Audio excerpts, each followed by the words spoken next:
Antiviolenza, soprattutto stalking, ma ormai è un fatto assodato, le donne subiscono violenza nell'ambito familiare soprattutto.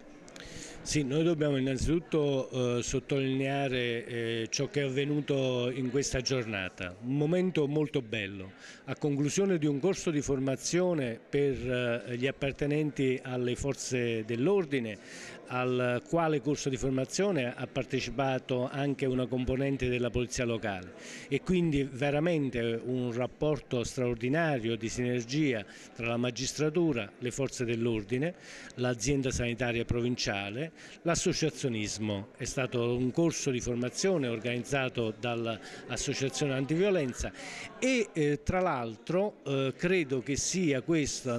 la risposta più significativa ad una società che chiede essenzialmente due cose: l'unione delle forze in campo e soprattutto qualità nei soggetti che si occupano di determinate cose. Questa è la necessaria premessa. Il questore sottolineava un fatto importante: molte donne purtroppo per paura, per timore, per vergogna purtroppo non denunciano. Sì, questo è sicuramente vero, risulta che in molti casi rimangono sommersi, non emergono e quindi in questi casi è molto difficile intervenire. La finalità di questi corsi dovrebbe essere quella anche di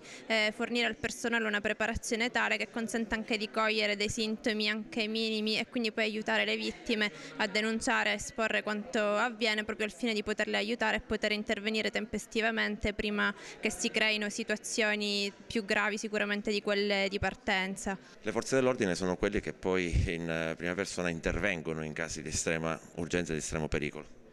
Sì, le forze dell'ordine intervengono in casi di estrema urgenza ed è importante la formazione sia da parte degli operatori delle forze dell'ordine che da parte di tutti coloro che intervengono in questo processo di denuncia e poi valutazione di tutti quelli che sono gli elementi di reato portati a conoscenza dell'autorità giudiziaria.